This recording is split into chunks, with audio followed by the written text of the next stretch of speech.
Welcome to High Heels and Lipstick Conversation, the space where grown-ass women get real, get inspired, and get empowered. Where confidence meets class and real talk meets real women. Where we celebrate the power, resilience, and beauty of womanhood.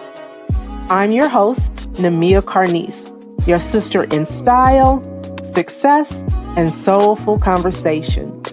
This podcast is for my seasoned ladies, the women who've been there, done that, and still are stepping strong. From career moves to self-care, from relationships to reinvention, we keep it real, we keep it classy, and we always keep it fly. Now go grab your wine, your coffee, or your tea, because this is High Heels and Lipstick Conversation, and we got some grown woman talk to do. And don't forget to like, share, and hit the subscribe button. Let's go.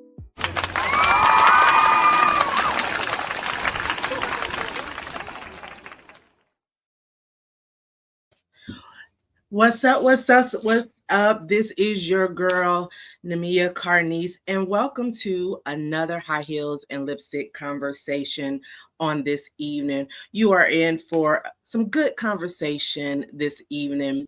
I'm your girl, Nemia Carnese. I'm an author, entrepreneur. I'm a 9-to-5 businesswoman by day. I'm so many things, and I am glad that you are here on this evening. So we're just going to give an opportunity for some folks to come into the room. As you come into what I'm calling this evening my boardroom, please check in and show some love on this evening. The way that we check in and we show love is we put some kissy lips in the chat. Maybe we put some little high heels, some lipsticks in the chat. That's how we show love. And so we want you to be a part of this conversation. We have a very good conversation for you on this evening. If this is your first time checking into High Heels and Lipstick Conversation, listen, I'm making sure my hair is right because I'm in the boardroom tonight. I got to make sure I'm on point, okay? But if this is your first time checking in, your first time checking into a High Heels and Lipstick Conversation, let me just tell you what we're all about. We're just about grown ass women conversations, right?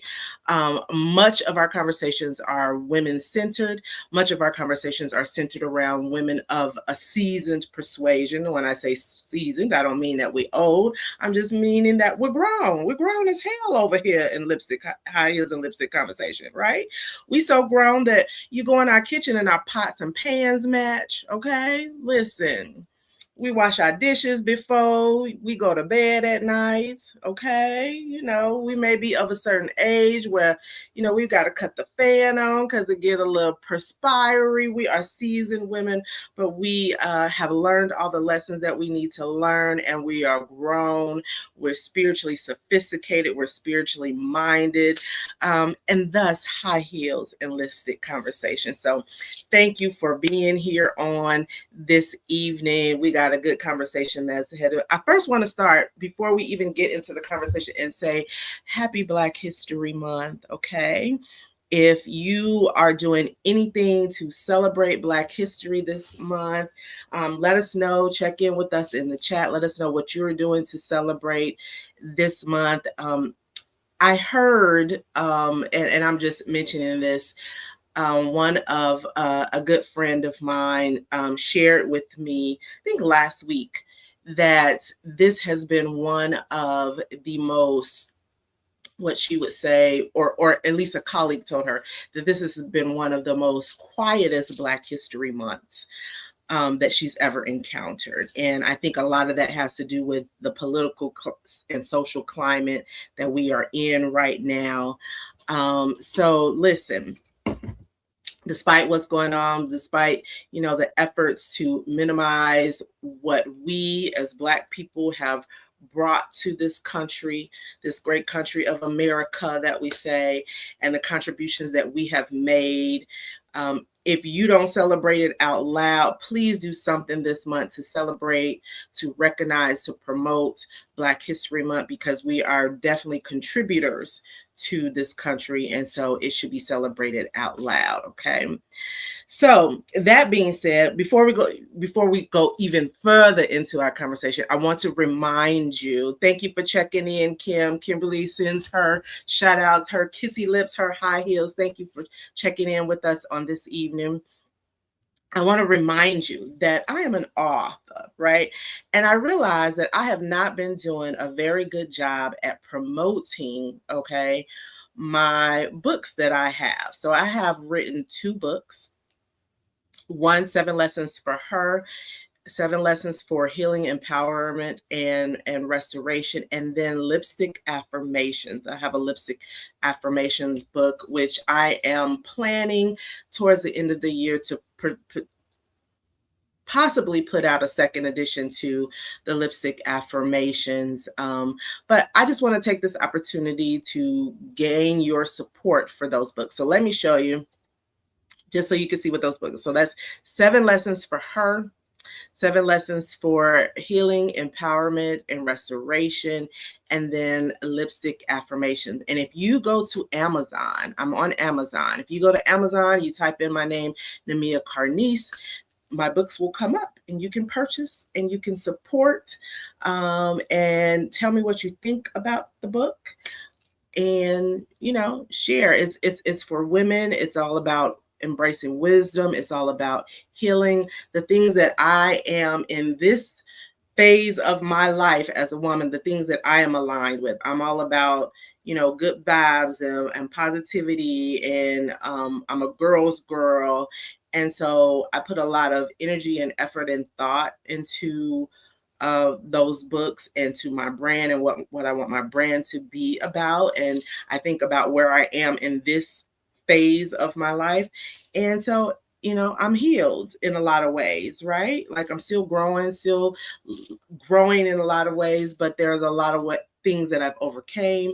And so I know that there are other women out there that identify with the journey to womanhood, so to speak. And so those 2 books, 7 Lessons for Her and Words of Wisdom Every Grown Ass Woman Should Know, Lipstick Affirmations, are all centered for women who are on the same path, on the same journey of healing and growth, and just embracing our grown ass woman, just embracing our grown ass woman. Okay. So tonight we are talking about, being a Black woman in leadership. Okay. And what that means, what it means to be a Black woman who has earned a seat at the table. Okay. And then once we get that seat at the table, we realize that there are certain things that only we as women, Black women, experience once we get to that seat at the table. And I want to share some statistics as it relates to Black women in leadership, okay? And then I'm going to put on my boardroom attire. I'm going to invite my guests in, and we're going to have some conversation. But here is some things for us to talk to kind of set the tone for the conversation that we're going to have when I bring my guest up today. So in terms of our representation in leadership, and the reason why this conversation is very much important, one, let me just start there. The reason why I think this conversation is important and why it's relevant in 2026 is because so much of what we have accomplished as Black women leaders, contributing to the workforce, contributing to the marketplace, so much of that now is in jeopardy, right? And so I have mentioned this on this platform before. Last year, when this administration came into play, there were 300,000 Black women that lost their jobs when the Trump administration came into power. Okay, 300,000 Black women in the month of January, February, March of last year, 2025, who lost their position when Trump came into power. A lot of those Black women were in the federal workforce. I happen to be one of those Black women who lost their jobs because of budget cuts, because of budget being cut, sniped from certain industries and sectors, DEI going away, and so on and so forth. Let me make it clear. A lot of women that reach a level of leadership, they're not there because they were a DEI hire. So we want to debunk that right off. Not because they were DEI hires, but because they earned that position of leadership. But the perception is, for a lot of people, that we gained our positions of leadership because of DEI, so on and so forth. Doesn't Many people don't account for the fact that Black women are probably the most educated in the workforce. We got master's degrees and PhDs and so on and so forth, and we have climbed the corporate ladders with a struggle. Right? We didn't get it easily. We didn't get it always because of DEI. We got it because we had to work damn hard to get there. So let me just share. So even with all that being said, let me share you some statistics about Black women in leadership, and then we'll go and we'll introduce our guests and have some conversation. So only about 1.9 to 4.4% of executives in corporate America are Black women. Okay. And that's despite women's talent, our credentials, and our contributions. That's despite the fact that we're the most educated. We got all these degrees, all these credentials, and letters behind our name. Only 1.9 to 4.4% of executives in corporate America are Black women. Okay, so that's fact. About 1.4% of C-suite positions are held by Black women, even though they represent the largest share of the workforce. So we out there working, we out there grinding, we working hard, we proving ourselves. But when it comes to those C-suite positions, and when I say C-suite, what I mean is that your CEOs, your chief financial officers, your chief human resource officers, chief whatever officers, those are your C-suite level positions. Only 1.4% of Black women hold those positions. Black women make up just 0.4% of Fortune 500 CEOs, highlighting how rare the most senior leadership positions are for Black women. Okay, 59% of Black women aspire to executive roles, and that's a higher proportion than their peers. Yet we achieve a much smaller portion of those positions. For every 100 men promoted to a manager role or a leadership role, only about 60 women are promoted, illustrating what's called the broken wrong effect early in leadership pipeline. So what is the broken wrong? That means, thank you for checking in, Dee Dee. Thank you for being here on this evening. And you are so right, Kimberly, that white women benefit the most from DEI. That's a whole nother conversation, and we'll probably dig into that a little bit tonight. But the broken wrong effect means that women who are looking to go into leadership positions early on in their career have a less chance of entering into maybe their junior level, right? Maybe they're 5, 6, 7 years into their career. They haven't reached 10 years or more, what we call senior level in their career. They may still be junior level. A small percentage of those women compared to men are able to ease into leadership positions because oftentimes Black women are looked at as not being ready for those level of leadership positions. We often have to work harder and we have to work longer to even go into a leadership position, okay?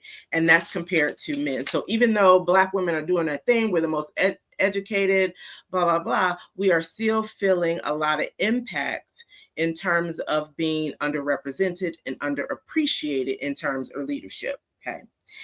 In comparison to white women, 32.6% share of managerial roles, Black women hold only 4.3 of these positions. So the narrative that we often see that's painted of Black women is that we're doing our thing, and we are, right?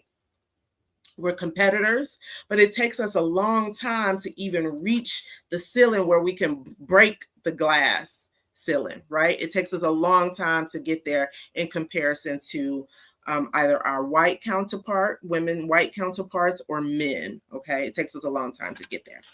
In the federal workforce, African American women hold 10.4% of supervisor roles, 9.6% of managerial roles, and just 7.3 of executive roles. Okay. So listen, we are still underrepresented in a lot of ways. And so we're going to have some conversation. We want to share, you know, our experiences and some lessons that we learn. So we're getting ready to enter the boardroom. So I already have my clipboard. Okay, y'all, I got my clipboard because this is what I would have if I was in the boardroom. I'm gonna put on my glasses because if I was working my 9 to 5 and I entered into the scene, I would have on my spectacles. Okay, and then I'm gonna put on my suit jackets to have this conversation with the ladies. And these are two ladies that I know very well. I picked them intentionally to have this conversation because I know them to be leaders and to have like risen in the ranks of their leadership positions. I myself, I'll just say that I have been in a leadership position in some capacity for most, if not all, of my career. I started off leading and being a leader, a supervisor, when I was in my early 20s, right? And so from there, I just kind of grew into a leadership role. My education by trade is I have a bachelor's in organizational leadership, and then I have a master's in science technology, all centered around organizational leadership. And today I'm a practicing HR practitioner, and I serve as the director of HR and people operations for a higher ed institution. And so it took me a better half of maybe about 15, 20 years before I got situated into my role. And so I want to bring these ladies on to help me to have this conversation. Please, in the chat, please give some love, show some love to my girls, Jamica Williams and JaCinda DeVance, and welcome them to the stage. Hey, ladies. Hey, Hey, ladies. clipboard Thank you. ready. Hi. Clipboard ready. Clipboard ready. We got a clipboard ready. We in the boardroom. This is our boardroom. We got some ladies that are checking in. Dee Dee gave her kissy lips. Jamina has checked in. Shay has checked in. We had a few more people in the chat. Please continue to check in and let us know that you are here. Mina says, welcome, ladies. Welcome, ladies. Kimberly McGill gives you a big hand clap, says, welcome, ladies.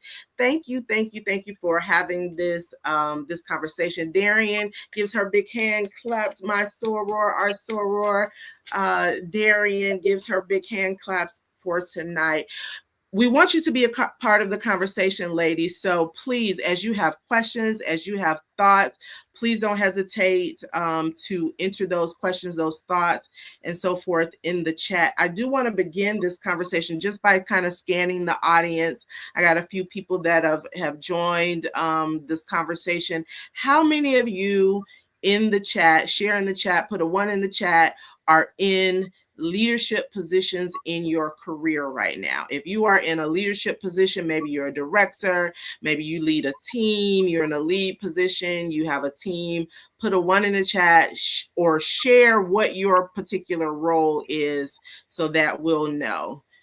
So Mina, and we know Mina, you're director of operation. Put your titles in the chat so we know what kind of leaders we have in the chat right now, in the audience right now that's checking in with us on this evening. Put those in the chat. And while you're doing that, we want to go ahead and introduce each of our ladies. We're going to start with you, JaCinda. Tell us a little bit about your role and your path and your career path, I should say, to where you are today. Share with us a little bit about what you do. Oh my gosh. Good evening, everyone. So I am JaCinda DeVance. I am a leader. I am an educator, creative, and a woman that believes that purpose and power can coexist in the same room. What I do currently is I am K-8 um, special education director slash 4-8 assistant principal. And how I got here, oh my gosh, the journey is wild, to say the least. But I got here through a lot of just being dedicated and not giving up. Yeah. Yeah. It was times when I felt like giving up, however, I didn't. Yeah. Times when I started off as an instructional assistant Hmm. in the schools in a high school, and I needed to become a teacher in order to not student teach because Yeah. it's like I'm a grown person. I can't sit out for a whole semester and student teach. And so I was trying to get my supervisor at the time to write a note to say like, no, she's working here and that she can be a teacher if she works here. However, that did not happen. That end up being passed on to other men who weren't even in school. Hmm. And so I got an opportunity from one of the girls that I mentor, her mom. Her Hmm. mom saw the potential in me and she was like, I can connect you with the right people Yeah. because you're doing the work. You just need to meet the right people. And so Absolutely. she plugged me with the right persons. However, they didn't get back to me immediately. They got back to me about 6 months later, but they still remembered me because of my work ethic and Yeah. my desire and passion for children. And so that 6 months rolled around and she called me and she said, hey, you still want that job? I said, Hmm. yeah. And she said, well, it's not what we talked about at first. You'll be doing something a little bit differently. And so from there, I got a teacher's position. From the teacher's position, I ended up teaching 2 years, 2.5 years, um, became teacher of the year in my second year. Then I ended up going back to the school where I started, and I worked there for 5 years. Then COVID happened. After COVID, my principal from the school where I was before I went back to the other school, she called me and was like, I got something for you. Hmm. Um, like, you are polished. I haven't seen anyone work the way that you work, care Hmm. about children the way that you care about children. I got something for you. And at the time, the position that she had for me wasn't for me. So she had to have a hard conversation with me, which I took very well because what God has for you is for you. That's And so right. she followed up with it and came back and say, here is the position for you. And that position was being the director of exceptional learners. So I stayed in that position for 6 years. And here I am going into my seventh year as the 4-8 assistant principal. Here I am. All right. Well, good for you. You said some very good things. You worked hard. You know, and what God has for you is for you. Absolutely. So we're going to talk a little bit more about that as well. Jamica, my girl Jamica, Well, she has a very long career in the banking industry. Talk to us a little bit about your career path and where you are now, and how long it took for you to get to where you are in terms of your okay. career. Well, I've been at the same place of banking for the last 29 years. I'm currently vice president, branch manager. Here recently, I was assistant vice president, and I've since been promoted. I actually started out as an entry level teller with Mhm, no experience whatsoever. I knew mhm, nothing about banking. You know, back in the day, our parents didn't really teach us much about finance or, anything growing up. So, I kind of was a self-starter. I taught myself a lot. I did have a mentor back then, as a teller, and she would always tell me, girl, you're a leader. yeah, Leadership is for you. So after a couple years, I promoted into an assistant manager position in the branch. And from there, I ended up actually running my own branch and becoming a branch manager not long after becoming assistant. From there, I went on to, of course, branch manager, assistant, VP, and now currently VP. And I've also won Best Banker in the region for the past 2 years. I Hmm. will be running again in a couple of weeks. That will be starting all over again. So this will be my She also got a billboard. If you were in the Northwest Indiana and you riding down Grant, or they call it something else now, but if you riding down, you will see her big billboard blasted. Yes. Yes, So this will yes, be my three-peat. yes, Like I said, I'm going into year 29 for the same company. And like JaCinda said, what's for you is for you. I never saw this coming. I didn't really know where I wanted to go in life. But I kept going in spite of so many obstacles. So many times I felt like I wasn't good enough. But guess what? I kept pushing. And here I am. absolutely. Absolutely, absolutely. So very inspiring stories. The common thread that I hear between both you and JaCinda is that you worked very hard to get to where you are today. And so I want to start the conversation by just talking about the reality of once you get promoted, right? Because we work very hard. Sometimes we overwork ourselves, and we'll talk a little bit about that. How we have to overwork ourselves, and spread ourselves thin to even get to where we are today in a position of leadership in the boardroom. But there is a reality that happens for many of us as Black women after the promotion happens, right? So there may be young leaders in the audience, or those women who are aspiring to become leaders themselves. But there's a reality for us as Black women that are attached to a lot of the statistics that I shared in the beginning about what happens after you get promoted. And what do I mean by that? That your competency and your ability to work hard gets you the promotion, right? It may take us a little longer to get there, but there are things that happen in the atmosphere, in the workspace, in the workplace after we get promoted and we enter into the boardroom. And so I want to talk a little bit about that, about your experience, about some of the things that you may have experienced, or some of the challenges that you have faced once you got the promotion. And it could be anything. It could be the microaggressions that you face. It could be Yeah. your own internal um, imposter syndrome sometimes that we face after we get the promotion. And imposter syndrome is that feeling that, do You I don't even belong. deserve to be in this Yeah. room? Right? Like, speak to me about some of the things, Jamica, and we'll start with you. Some of the things Okay. that you have faced once you got to the level of AVP and VP. What are some of the things that you felt like you were challenges that you had to kind of overcome or buck against, or things that you just kind of face in your role? A lot of it was the imposter syndrome, feeling like I didn't deserve to be there. I didn't belong there. Banking is it's pretty much men driven. So you're Mm-hmm. in the room with men, they're the executives.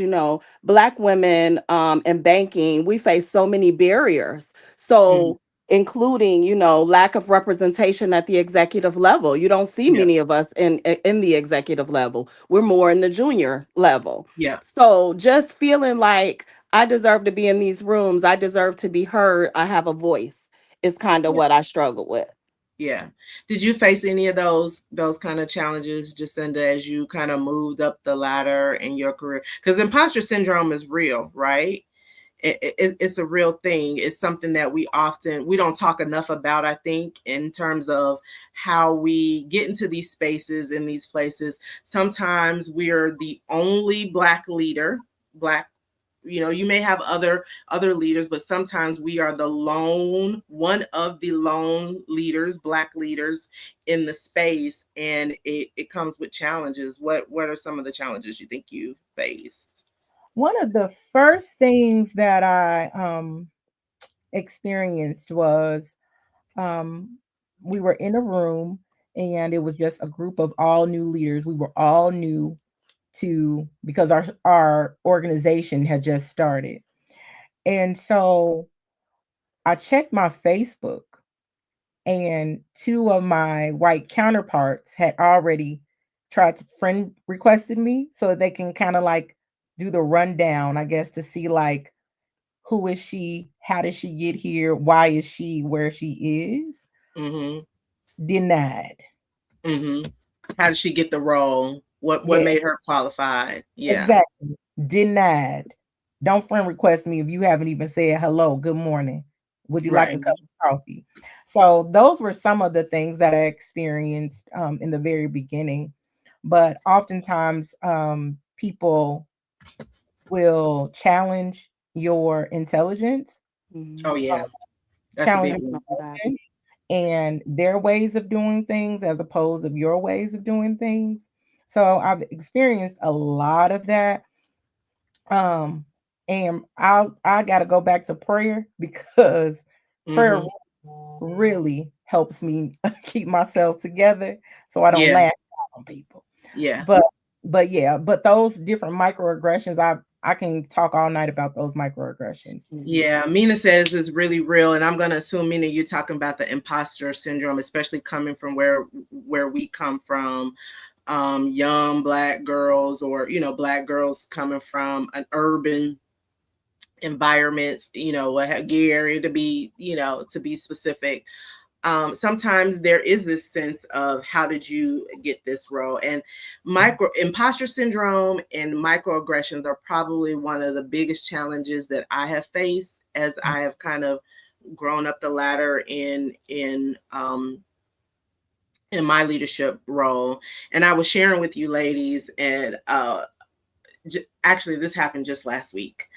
um, a microaggression. So it's Black History Month, and I'll share this really quickly. And I'm sure that you guys have stories as well, but it was Black History Month. I'm responsible for leading a staff meeting for my entire division, being the HR director and people operations. Um, and we have over a staff meeting every month. We have over 150 people that join this virtual meeting that I'm leading. And so the meeting starts, I start going over the agenda, I'm sharing my screen, it's a Zoom meeting. And so on my agenda, there is, because it's February, I indicated Happy Black History Month. And then I also because I like to include inclusiveness. I'm the HR director, right? So part of the work that I do is making sure that everybody feels included, right? So for February, it's Happy Black History Month that was displayed on the screen. And then I also had displayed Happy National North American Inclusive Month, which is for persons with disabilities. I didn't speak to them verbally, but it was displayed on my screen. And then I continue on in the meeting, and I'm talking about Heart Health Month, because February is also Heart Health Month, and we're talking about tips in the workplace that would friendly tips that you can do in the workplace to promote heart health.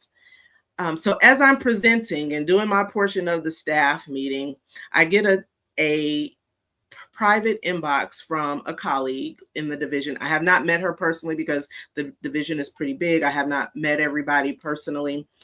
And she asked me, well, Nemia, I just want to know, why have you not mentioned Black History Month? Now it's displayed on my screen, okay, on my agenda screen. I didn't mention it verbally, but it goes without saying that I'm saying Happy Black History Month, and I'm also saying Happy North American Inclusive Month for the persons with disabilities. But she wanted to know specifically why the Black woman, the HR director who happens to be a Black woman, did not call out specifically and speak to Black History Month. And so I responded kindly and said, this is an opportunity for me to be inclusive of all individuals. I want to ensure that. It doesn't mean that I'm going to take dedicated time to talk about, these things, because there's many. Every month there's an inclusive celebration that we can celebrate. Next month is Women's History Month, but I don't know that I'm going to take the time to dedicate we don't have that amount of time.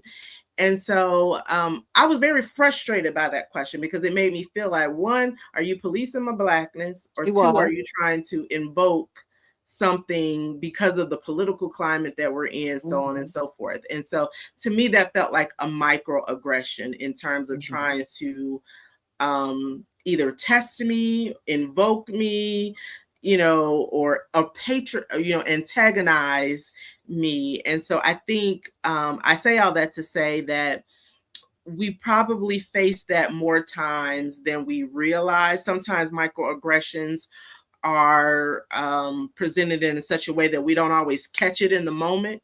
And so we have to think in hindsight and like, that was kind of microaggressive. That was kind of aggressive. That was a little shade in that. We call it shade. And so it's important that as we are seeking to grow in our leadership positions, we know that sometimes it's going to come with those microaggressions. Yeah. Kim says that they was definitely trying you. She was policing your Blackness, What was your Policing my response? Blackness. Yeah. Why wouldn't you say Happy Black History Month? Why Just wouldn't say it you in the put chat. that on the forefront? Yeah. You ain't got to police my Blackness. I'm Black 365 days of the year for the last 48, almost 49 years. What was your response? I really just responded and said, it was no slight to Black History Month. We have a lofty agenda. I want to ensure that I'm inclusive and I'm bringing forth these inclusive celebrations every month. I don't know that I will have time to dedicate concentrated time to them each month. My whole thing is I don't have to perform for the audience, right? Like I don't have to perform. And I say this all the time. When I walk in a room, I want you to know I'm Black. We have this thing like I'm colorblind. When I walk in a room, I want you to see it's a Black woman. Yes. I want you to see me in my lipstick. I want you to see me coming. I want you to acknowledge who I am. But I don't have to perform for you to see who I am. I don't have to put on an air of Blackness for you to, or whatever, whatever the case may be. And maybe she didn't mean any harm by it. But to me, it was my. She was definitely reaching. That was a reach. Yeah, she was reaching. It was a reach. Yeah. The other thing that we often face is, that I've often heard Black women say, is that we can't have a bad day. So I'm going to pose this question in the chat. And have you ever felt like you couldn't afford to have a bad day at work? Have you guys ever felt that way, that you couldn't have all the time? Yes. Talk about that. All the time. In banking, a bad day can affect someone's finances. So we definitely can't afford to have a bad day. But in other terms of having a bad day, I feel as though every day has to be a good day being in leadership. And if it's not a good day, it's my job to turn it into a better day. Yeah. So I'm always feeling the pressure of we can't have a bad day. We can't have a bad day. And if you do have a bad day, how is that perceived? Exactly. Because you know what? They're looking, your team is feeding off of that energy. So if I'm, folding into that bad day, then now I'm dealing with, also my team with this bad day. Which then in turns it spills out into our customer service or member service with our members that are coming in, and I can't afford that. In having this preliminary conversation, I think last night we mentioned that oftentimes when we're in a position of leadership, we can't express emotion. Definitely. We're often monitoring our emotions and how we present ourselves, the words that we use, even facial expressions. Yeah, we're monitoring ourselves, because the truth about us Black women, when we're in a position of leadership, that we are studied a little bit more than our counterparts. Yes, we're always under the microscope. That's We're always always. under the microscope. And it is lonely at the top. It's lonely. Yeah. Yes. It is Yeah. lonely. Leadership is Yes. lonely. Yeah. Yes. It can be lonely, but we're studied more. Mhm. And when we get into a position of leadership, we're automatically the representative for all Black women, or Yes. even sometimes all Black folks, right? We're Yes. automatically thrust into a position. And this kind of goes back to the question about why didn't you say Happy Black History Month? We're often seen as the diversity, the representation for diversity, Mhm. when diversity is very broad. It's, and I've shared this because DEI has been a part of my work historically, but I have often had to tell individuals, even sitting in a room full of white people, colleagues, that there could be three Black women. There's three Black women in the boardroom today, but even amongst each other, we are diverse. We have different upbringings, we have different social standings, maybe different levels of education. But just because the three of us are all Black women does not mean we don't represent different levels of diversity. And so people have a narrow understanding of what diversity is. And so automatically, sometimes when you're in a position of leadership, you're automatically branded as the diverse, Mhm. the diverse representation of the organization or the department or Every time. what have you. Yeah. That we're the exception to the rule. Okay. Okay, in the chat, Kimberly says, most definitely. The question was, have you ever felt that you couldn't afford to have a bad day at work? So, some other folks saying it, tell me in the chat if you've ever felt that way in your position, that you were not able to have a bad day. Perhaps you were conscious of how you would come off if you expressed your emotions, if you Mhm. express any thoughts or express your perspective, because we talked about the microaggression. So as we kind of talk about perception versus power, speak to me about, from your guys' perspective, ladies, the microaggressions you feel like you have faced in the workplace.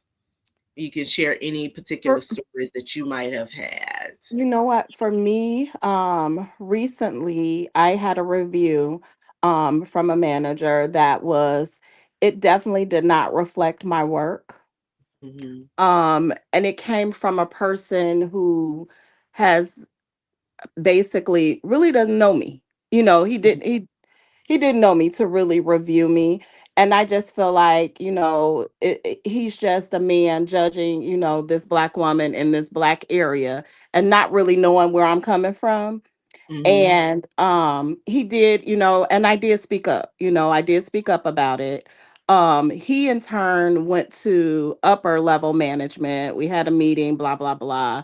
So it was, it was swept under the rug a little bit. So I felt like that was a little microaggression. Yeah. Yeah. Yeah. Yeah. Even when I had to write write someone up, um, it backfired on me. So Mm. writing up this gentleman for his lack of competence, um, he then started to write everything that I was doing down and was trying to report me to get me in a position to be where he was in, like on a Wow. performance improvement plan, Yeah. um, when he had nothing on me. Yeah. Because the reality is sometimes in our roles are, because we are thought of as DEI hires, sometimes our competence or competency is questioned. Yes. Do we really have what it takes to do this job, right? And we don't get questioned at the same level as often our counterparts, and that could be a microaggression as well, Yes. right? Yeah, Hence my review, definitely. Yeah. yep.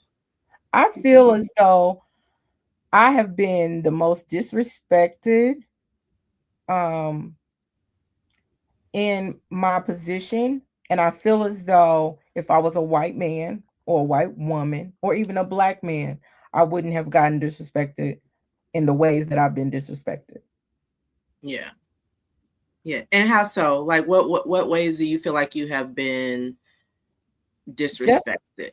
just Just in yeah. tone, in like my example of the gentleman I had to put on a performance improvement plan. So a few weeks ago, I had a gentleman that was 45 minutes late for work. And I saw him in the parking lot, and I just did a simple check-in with him, like, hey, everything okay? Just remember to text me if you're gonna be late. Like, stuff happens, I get it. Yeah. But his response was so disrespectful and nasty. And I'm like, hold up. Well, you almost went black girl on them, didn't you? Wait a minute. And then when, as you mentioned, we got to check our tone, We always Yeah. trying do. to be Because positive. direct can be aggressive, can be considered Yes, Yeah. aggressive. Yeah. Being direct. Yeah. yes. And so I kind of just swallowed it. And when I say, when you praying and you asking God to be more like him, put tape right over my mouth, Yeah. locked it down, chains, because what I was thinking, I did not say. Yeah. Because that for sure would have got me up out of there, what I Yeah. wanted to, Yeah. So you have to have a level of self-control You do. and Emotional intelligence. Yeah. emotion. Yes, Yes, you definitely. do. Because if you don't, it can land you in a place that you don't want to be. And I have bills, I have stuff I need to do each and every day for JaCinda. So I'm like, be mindful. Um, this person, what he's going through is something personal. It's not a personal Yeah. attack to you. And so I have to remember the four agreements often when I'm working with individuals. Like, Yeah. what they're going through is something personal with them, and it's not with me. Nothing, it has nothing to do with Yeah. you. Yeah. Yes, absolutely. I'm glad you shared that because one of our boardroom lessons, because it's all about lessons that we learn as leaders and things that is important to share. But um, you cannot manage everyone's perception of you without Without losing your your power, right? And yeah. I think that's a lesson to learn whether you're a leader, even in your personal life, right? You can't, everybody's gonna have an opinion about you, Yes. And you but we can't can't spin our wheels always trying to manage how people think about us, right? mm, And I say that because I identify, right? Because I'm a very direct communicator, right? Um, I'm like that in my personal life, right? Y'all know me personally, but I'm like that in my personal life, in my amongst my friend group, and that carries over for me even in the boardroom. I don't sugarcoat. I'm not good at sugarcoating. I'm not gonna lie to you.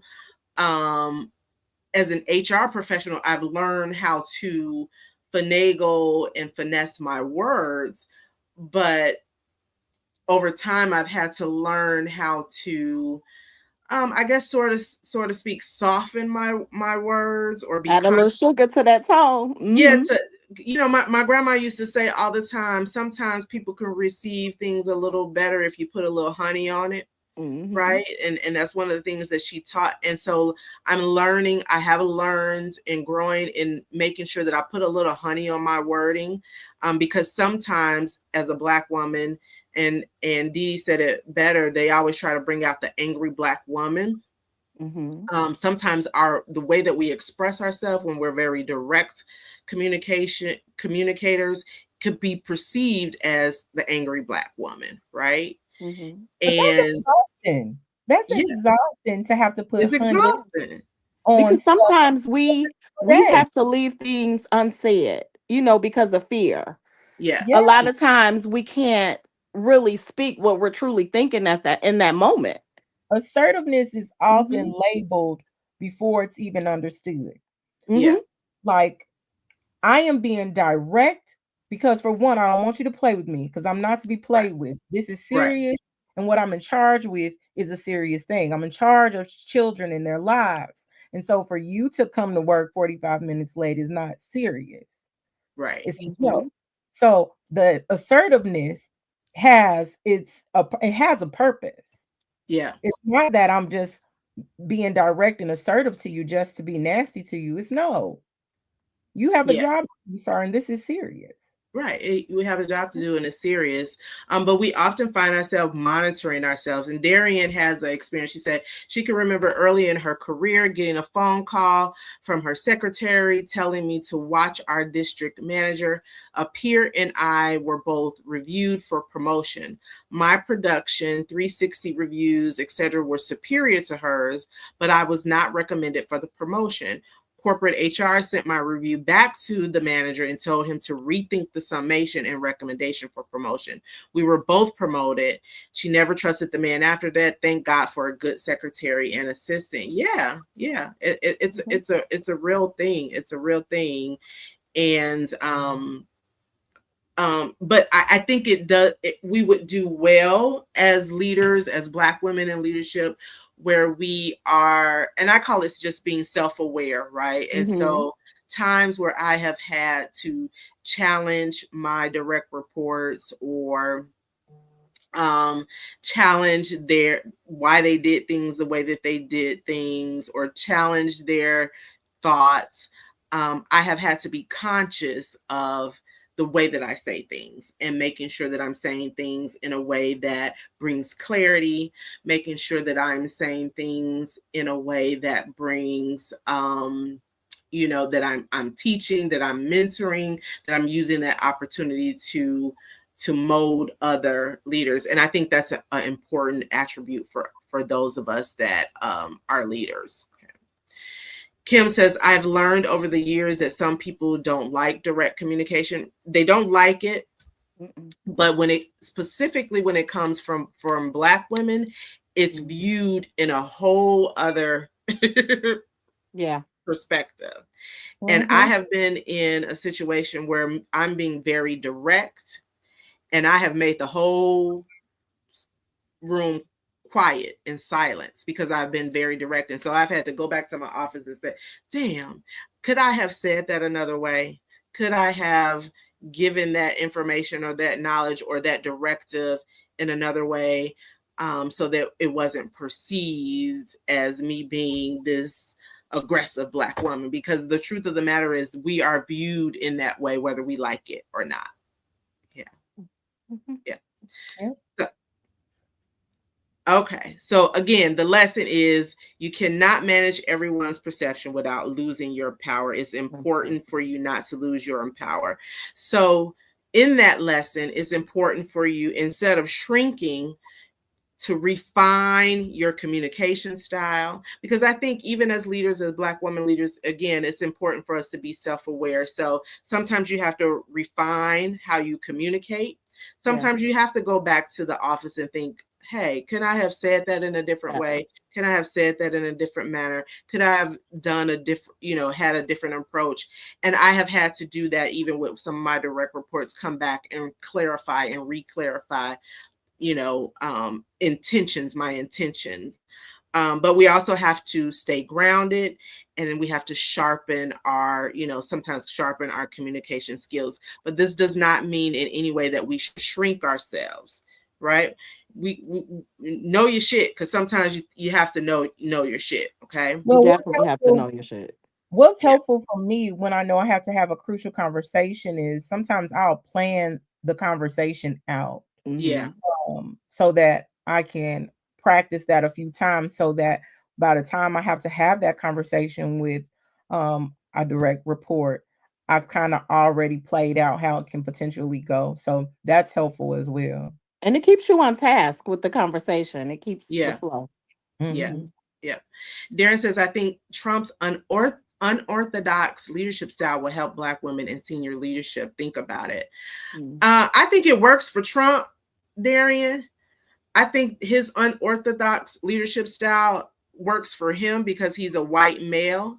Now, if you think about how widely accepted he is, and his unorthodox leadership style is accepted by others, I don't know that it'll work for us in the same way, because we're still in this position where patriarchy is promoted and reigned, and we're still looked at in a lot of ways as we need to stay in our place. And that's a whole nother conversation, right? Yeah. So I think it works for Trump. I don't know that it'll work the same way for us. Yeah. Because we have to be organized. We couldn't be too unorthodox, or people would they would challenge our intelligence or our competence. So yeah. Darren says, wait till the courts get a hold of the cases. It won't happen, but it will backfire. So let's talk about a little bit about the double standard that we often face. And when I mean double standard for us as Black leaders is that when we make mistakes, when we stumble, we often don't get the same level of grace. And I don't want this to be all eventing, because there is some benefits to being in leadership positions, but we're just giving the real, right? We're just giving the reality of what it means to be a Black woman in leadership and today. But we face more scrutiny on the mistakes that we make. We have more follow-up questions about some of the mistakes that we make. And again, it goes back to, we often have that imposter syndrome. And our mistakes are magnified when they're made. Our mistakes are magnified. They are definitely magnified. It goes back to, we can't afford to have a bad day. All of that works hand in hand. We can't cry. Oh, you definitely can't cry. You can't cry. No. If we do, it's like, oh my God, what's going on here? Yeah, because they see that as a sign of weakness for us, because we're known to be, Black women are strong, we're resilient, we can get through all, anything and all of that. So definitely no crying in corporate America. No crying. No crying. Yeah, no crying. I have in terms of that perception versus power, I have often seen where, and going back to the direct communication, sometimes we're thought of as rude, abrasive, not just aggressive, but because we have a certain way that we bring across our message, we're thought of as rude, right? And that's because it's the confidence. Our confidence intimidates others. The confidence you carry, and sometimes they take it as rudeness or arrogance, but it's really just confidence. Yeah. What were you gonna say, Jay? I said so nasty and so rude. Yes. Yeah.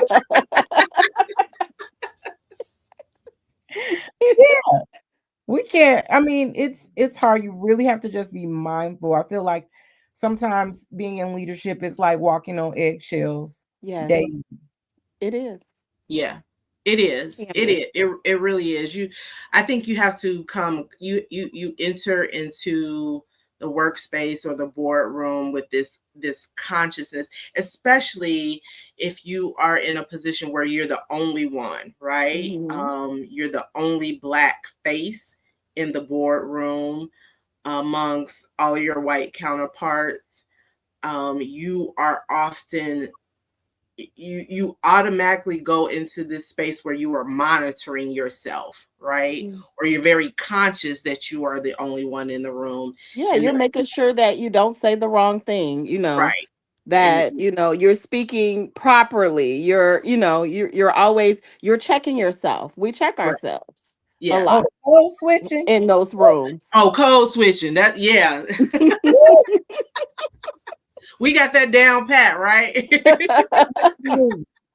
Yeah. Yeah. And then that just goes back to, am I good enough? Should I be here? Do I deserve to be here? It just goes back to all of that. So true.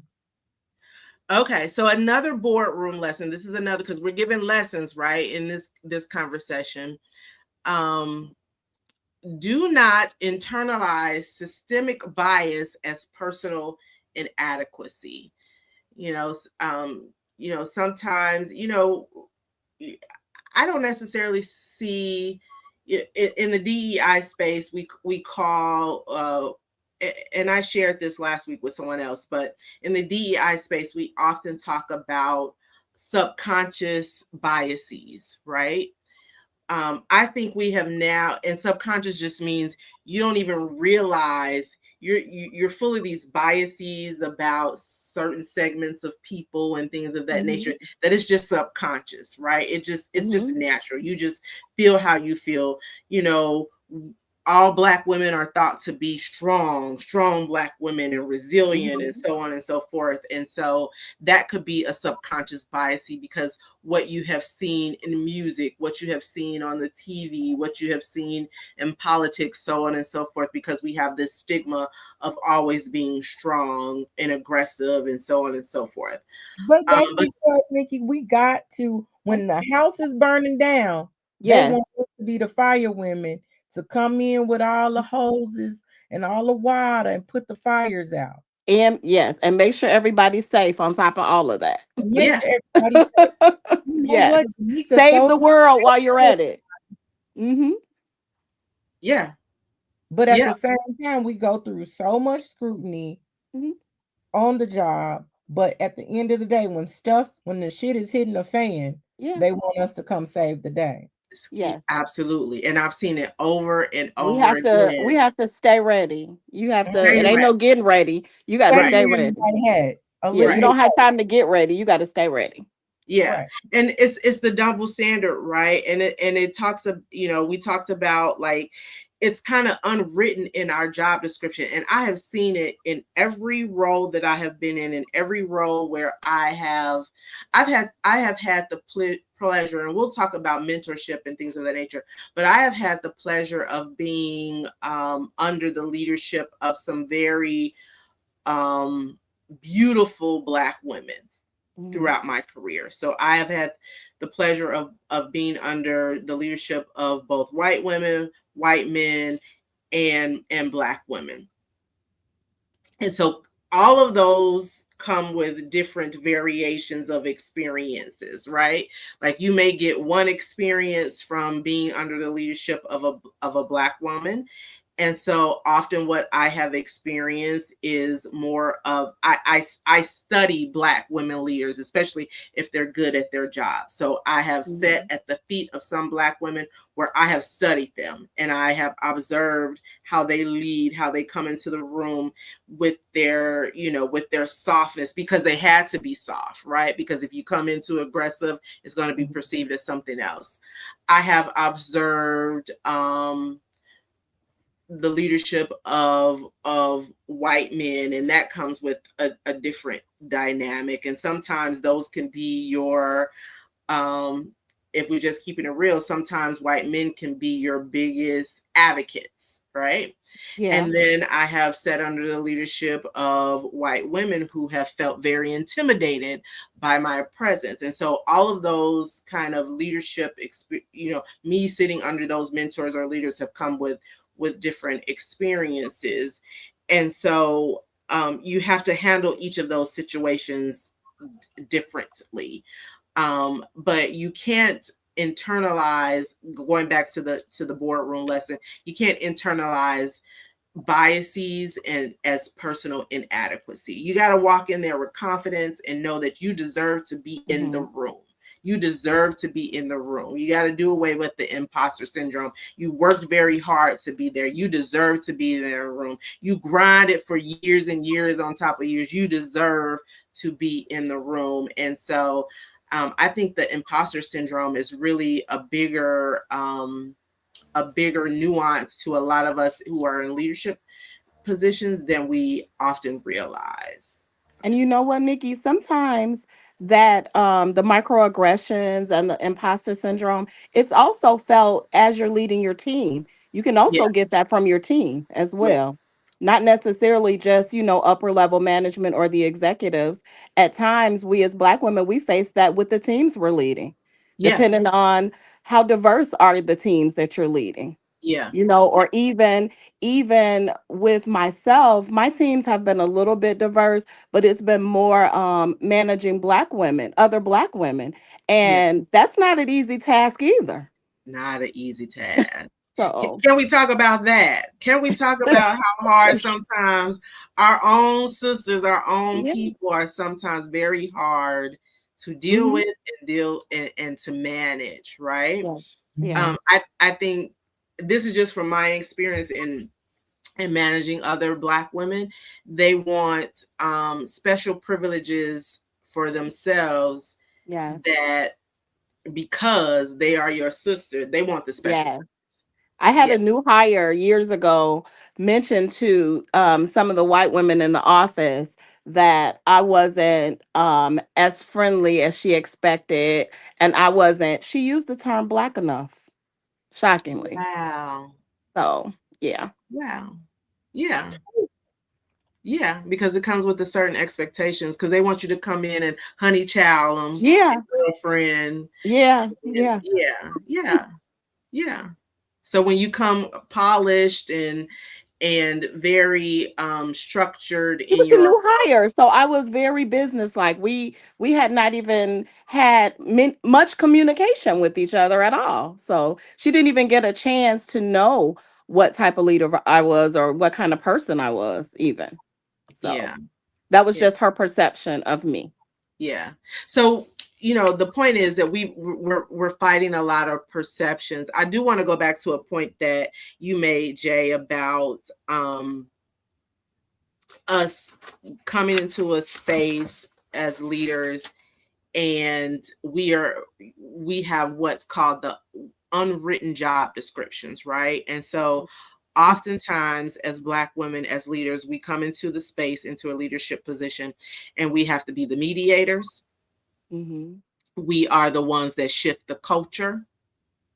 We are the ones, like you said, we fix shit. We're We are mentors.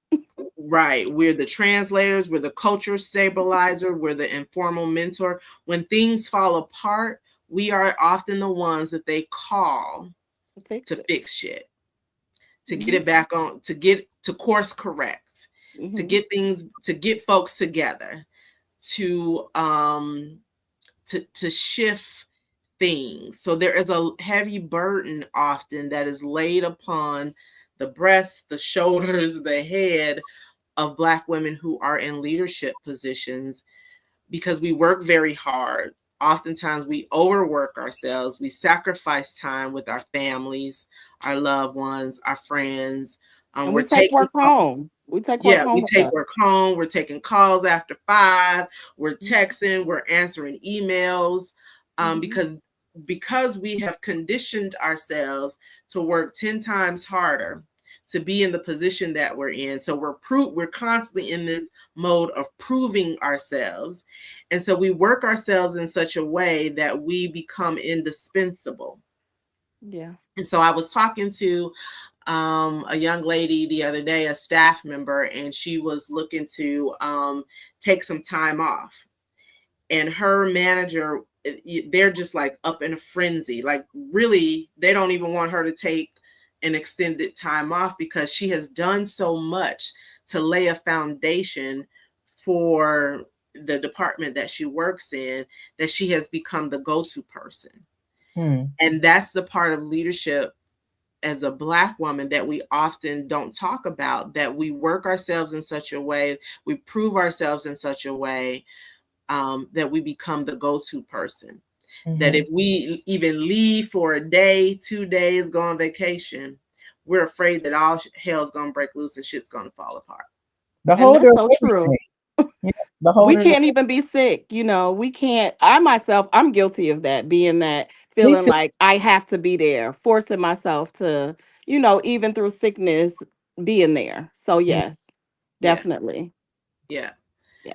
What were you gonna say, Jay? Have you experienced that in your Oh, absolutely. I get talked about all the time for being at work. Like, you always at that job with them kids. yeah. Like, this is my job. Because we're the holder of everything, Yeah. Mm-hmm. you know. And we're looked to for so many things. You are the counselors. We wear all these hats. But I told myself last year that I was done with that. Even with having a new position, I used to stay late. I'm like, where is the reward in staying late? Yeah. Where's the reward? You ain't gonna get compensated no more, boy. No. Absolutely. So I have taken my behind home, and leaving it at work. Leaving what's there is there. I'll pick it up tomorrow. Yeah. And the unfortunate reward that we get is sickness, you know, Oh, high talk blood about it. pressure, Yeah. stress, all Yeah. of that is the unfortunate reward. Yeah. Yes, absolutely. I But had to boardroom change. lesson: leadership does not require self-sacrifice. And it's so true what you just shared, Mickey, that sometimes we work ourselves in such a way that we start to physically feel Hmm. um the ramifications of us working ourselves to death, right? Um, and as you get older, you just can't do it like you used to no more. Okay. No, No. you know what, Nikki?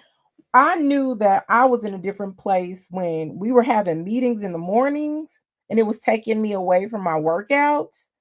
And I was like, oh hell no. Yeah. Y'all trying to take my workout time too? Oh hell no, some gotta give. And I Yeah. just started saying no and not showing up Yeah. Yeah. until they respected, like, oh, we gotta respect her time Yeah. because he's not gonna be here if we're trying to do something at this time. That's Yeah. damn right. Yeah. You have to have boundaries. You You got have to to have work like boundaries. that. Yeah. And I am Mhm. the kind of leader because I appreciate, because I've learned to implement boundaries, time to work out. Often my workouts are early mornings, like I'm working out before it's even light outside most days. Mhm. But time with my husband, time with my family. I learned to stop answering emails on the weekend. I may answer a few emails like after 5 or after hours, but I started putting boundaries in place, Mhm. because you have to. Because if you start to operate in such a way that you're answering emails, you're always on call, and you don't create those boundaries, then your boundaries will when you do try to place boundaries, they'll often be crossed, and the Mhm. expectation of you always being on call, always answering, always being there will be crossed more often than not. So it's important to kind of place those boundaries in place, put those boundaries in place.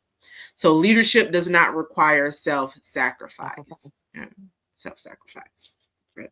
This is good, good, good, good, y'all. So my next question for you ladies is, now that you're in a position of leadership, because we're getting low on time, so we got about a good 15 minutes. But now that you're in a position of leadership, do you mentor others? Are you in a place where you you've been in your roles for a while? What do you do now to mentor others, or do you mentor others? Do you mold other leaders? Because sometimes, I'm gonna just be honest, sometimes I feel, and this is just being real, this is just being honest, sometimes, as leaders, as Black women leaders, we are afraid to pass the baton. Mhm. And as a leader, I have learned for myself, and just thinking about the position that I'm in now, and I've been in this role for about a little bit over 3 months. And so, I decided that I'm going to be intentional Mhm. about molding and sculpting other leaders to be in the position that I'm in. And I hadn't always had that mindset, because sometimes we get in a leadership position because we're in that position where we're trying to constantly prove ourselves. Mhm. I feel like I've reached a level that I don't got to prove myself no damn more.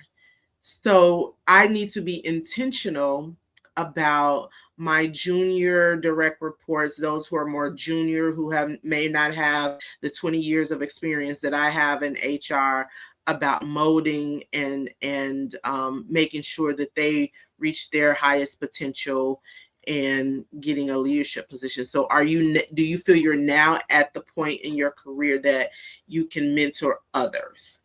I can say that I've always been a mentor because I feel that um leaders, it's our responsibility to produce other leaders. That's Yeah, part of servant leadership. If I'm right, not passing it on, I'm not really serving the people that I'm leading. right. So in my eyes, a lot of my team have gone on to be, I'm proud to say a lot of them have gone on to be managers and assistant managers. And so I'm definitely all for mentorship and, Yeah. mentoring and helping them get where they need to be. And I'm not afraid, to pass the torch. Yeah.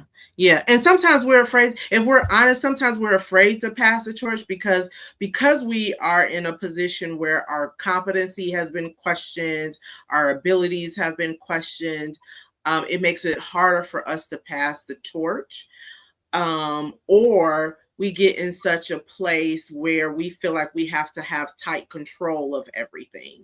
And Hmm. I think now I have in my leadership role in my leadership career, I'm now at a point that I have realized you got to loosen up the grip a little bit, right? Yes. The worst thing to be is a micromanager. That's the worst kind of leader that you could be, that micromanages and everything has to be your way or no way at all. And Mhm. then you don't have the ability to accept change or a different way of doing things or accept ideas and things of that nature from your team. And so now I'm being more conscious about making sure that I'm listening to ideas from my team, Hmm. that I'm, okay, well, let's try and do it your way, things of that nature. And so sometimes, if we're honest, that's a little bit harder for us as Black women because of our experience in having to work so hard to get to where we are. I absolutely agree. Leadership, I'm working on that now, building my team so that they can take my job. Yeah, I still believe that what's for you is for you. yeah, Um, because if it's meant for them to have my job, then God definitely has something else for me. That'll for me. But Hmm. I've always mentored. I have three young ladies that I currently still mentor, that aren't in education, but they're my mentees since they were in the sixth grade. But they often talk to me about advice, relationships, hmm, and just, any corporate world situation that they're going through. And then my team, trying to build them up, now to have the tools in their toolbox to be able to lead, in a way and in a style that's suiting for them. So that's what I'm working on now with my yeah. team. Yeah. So how do you envision you guys your next? Like what would be in your each individual careers, what would be the next for you? So you're building your teams. A lot of your teams have gone on to be leaders themselves, Mickey. You're building your team, Jay. What would be the next for you after you've built your team? What would you envision for yourself as a leader would be the next part of your career journey? That's a great question. It's between moving up to principalship or consultancy. Mm-hmm. Special ed consultancy. I've been in special education for 17 years. And so I really know it like the back of my hand. It's easy. It's something I don't have to think about. So I would get into special ed consultancy, if not principalship. Yeah. And mine would be senior leadership. That would be more so not leading the entry level, teller positions. It would be more so of being that backbone and leader for the management team Yeah. would be my So next. in that thread, do you yourselves as leaders, do you ladies have mentors or someone who kind of grooms you, advises you for that next level? You know what? At this point, I don't. I had one when I first started out in the credit union. I had one, but she retired and she has since passed away. But she definitely was, a good mentor for me. But what I'm finding is as women grow, like especially Black women, we don't have that mentor. As you get into executive level and upper Mhm. level, that mentorship kind of disappears. We It's have harder. we It's have harder. less mentorship, and Yeah. because those that are on our levels, they are not mentoring us. I'm sorry, Yeah. we just don't get that. So Yeah. no, at this time, I don't have a mentor. It's harder.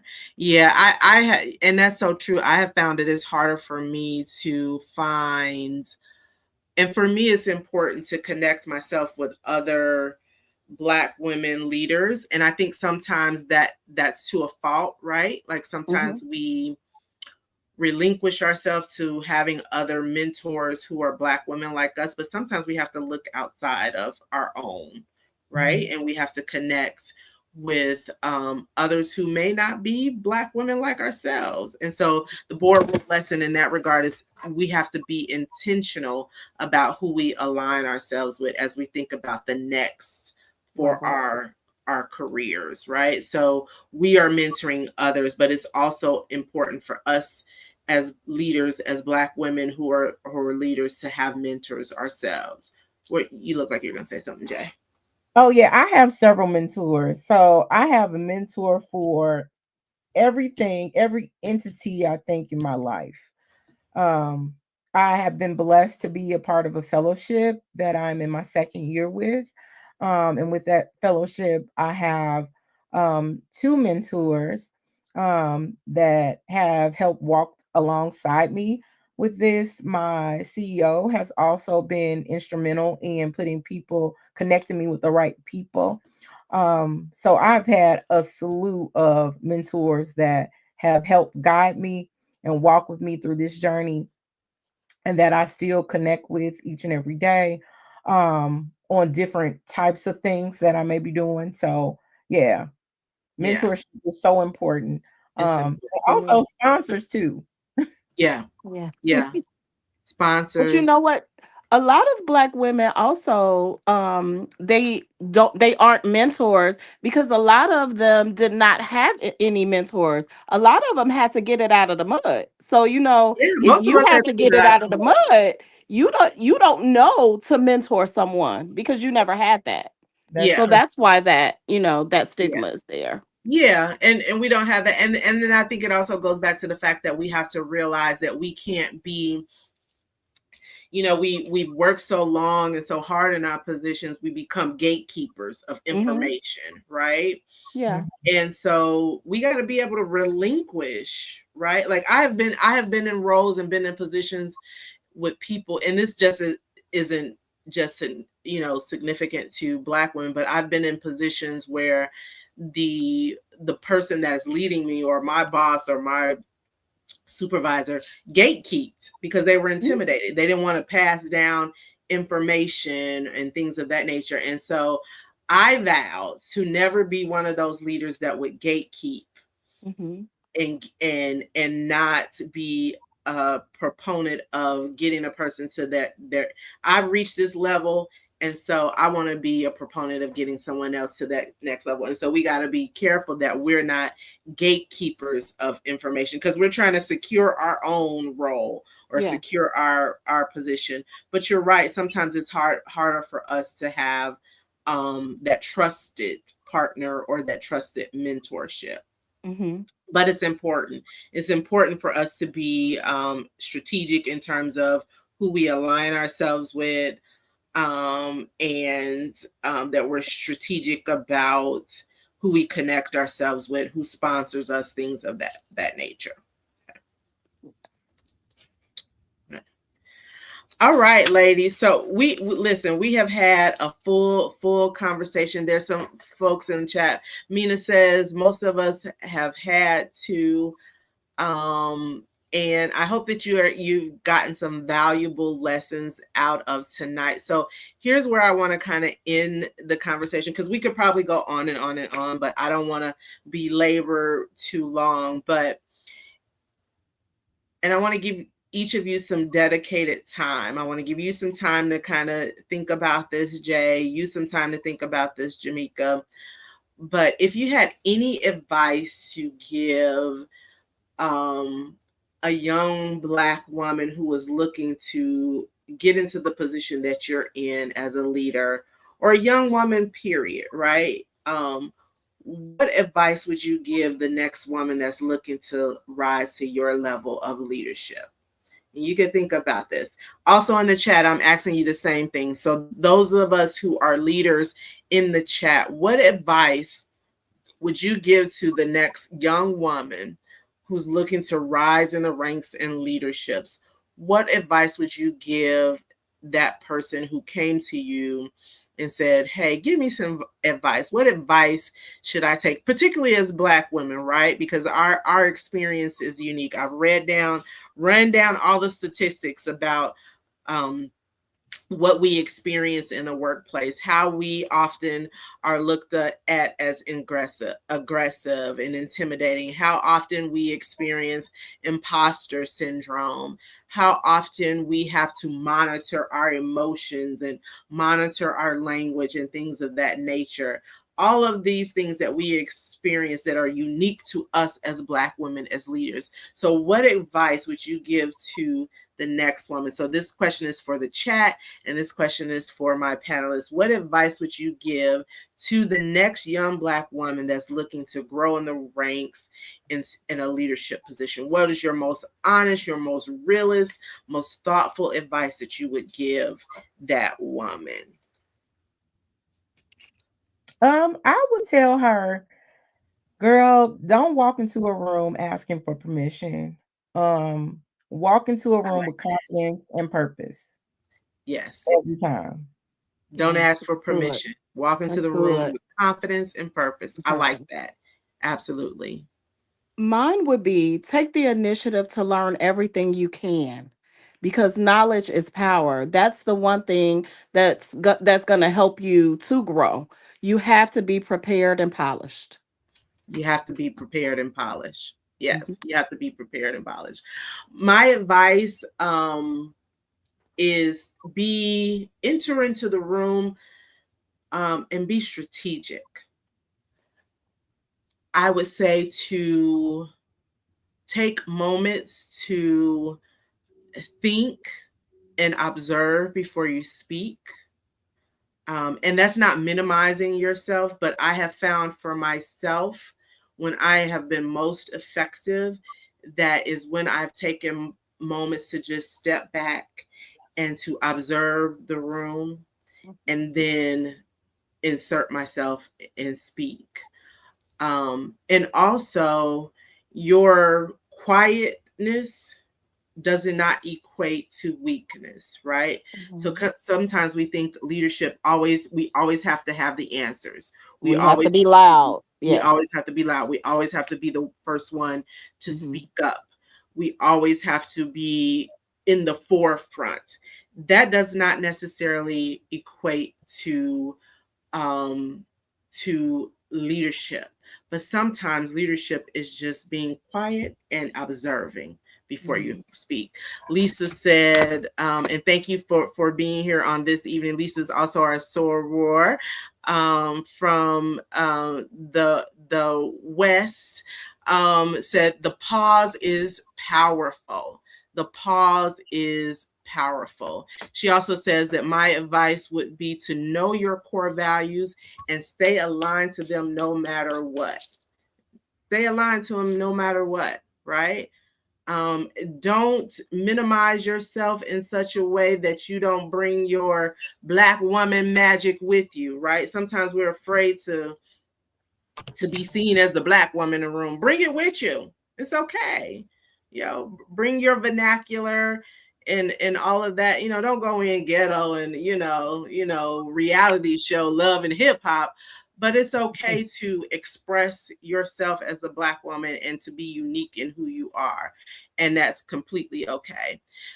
Kimberly says, I would tell the young ladies growing in leadership role is that knowledge is key and be intentional. Hmm. Absolutely. Be intentional. Be intentional. Yeah. Absolutely. This has been a good conversation. Mina says this was a good conversation, ladies. Thank you. I appreciate you, ladies. Any final words that you want to say? We've given our advice.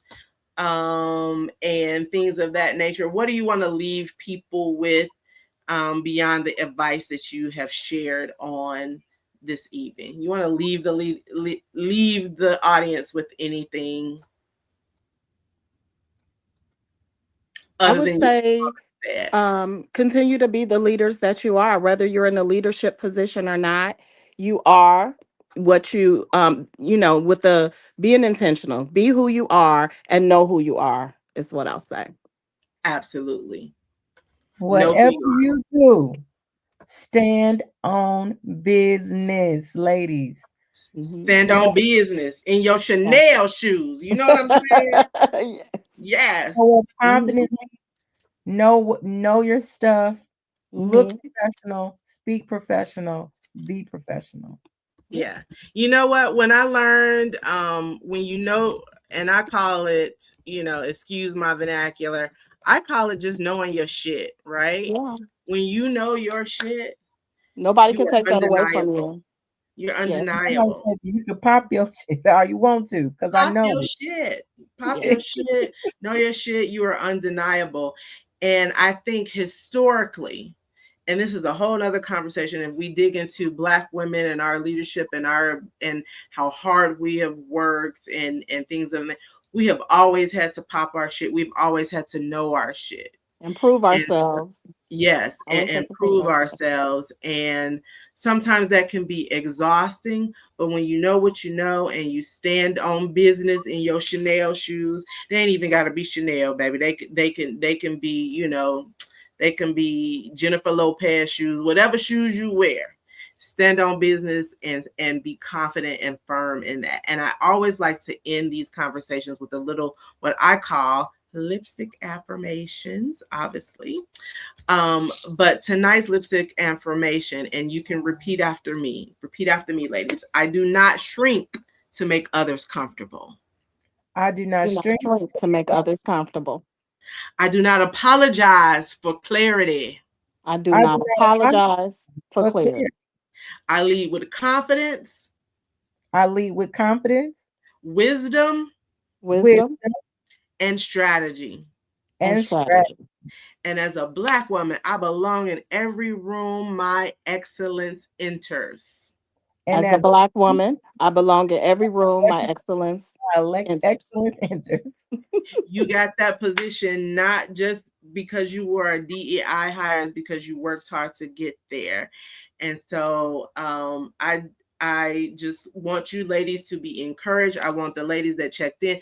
Thank you all for checking in on this evening, afternoon, this evening. I appreciate the conversation.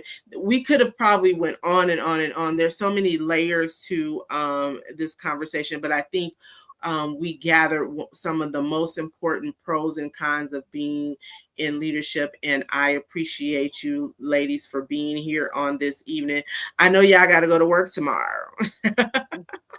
Because Yeah. y'all are leaders, and so you got to be the first ones to be there and make sure shit is running tight, and Yes. make sure the doors are open and the lights are cut on, and all of that good stuff. So I just appreciate your perspectives on this evening. I hope that out of this conversation someone learned something about leadership, and just was educated on some of the many things that we face as leaders. So I'm going to put you ladies backstage and kind of end this.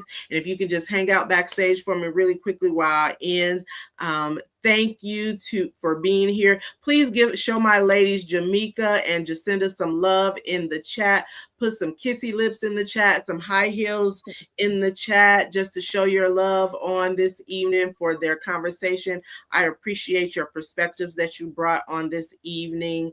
And please share this live. You can share if you're on YouTube, you can share the YouTube. You can share from Facebook page. Please share, and we can continue the conversation in the chat. The conversation doesn't have to end here because the conversation is ending. You can continue the conversation in the chat. Y'all are getting some love. Lisa gives her hand claps. Mina gives her kissy lips. Lisa gives her kissy lips.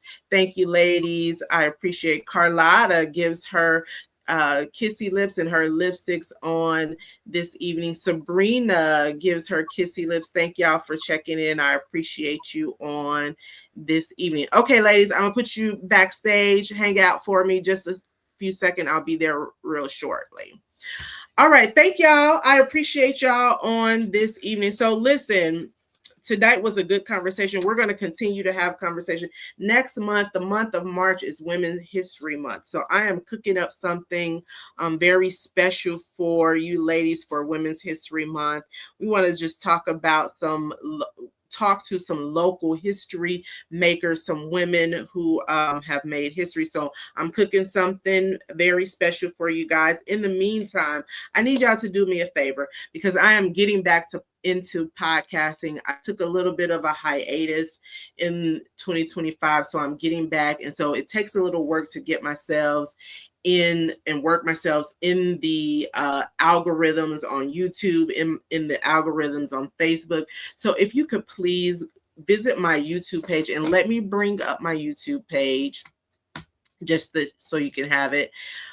If you don't mind subscribing to my YouTube channel and sharing my YouTube channel and subscribing, pushing the notification button, that lets me know that lets other know that you are clued in.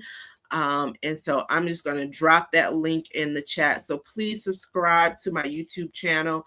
Please share if you don't mind. Share. I don't ask for money and all of those things. I don't do podcasting to, make millions or, whatever. Now, if it happens to come my way, I'm going to line my pockets, baby. You know what I'm saying? If the opportunity arises, but I don't necessarily do this for any other purpose than I like to have conversation. I like to have high heels and lipstick conversation. And so if you would be so kind to subscribe to my YouTube page, is there for you.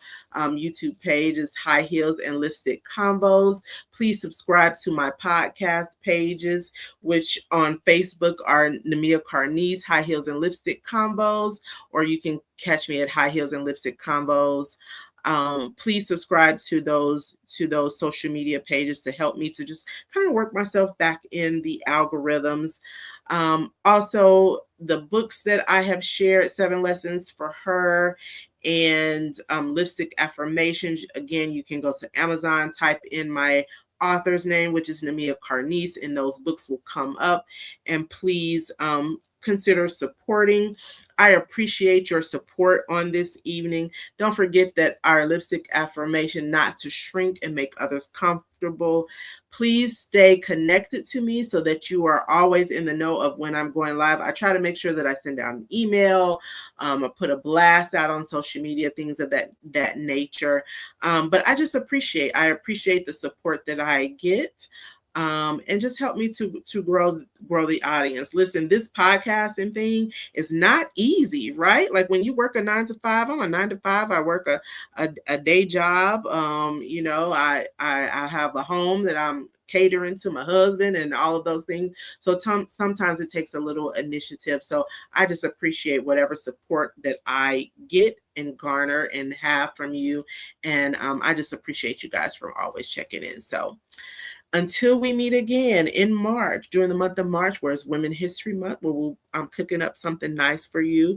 If you subscribe to my pages, you'll know when I'm cooking up something nice for you coming up in March.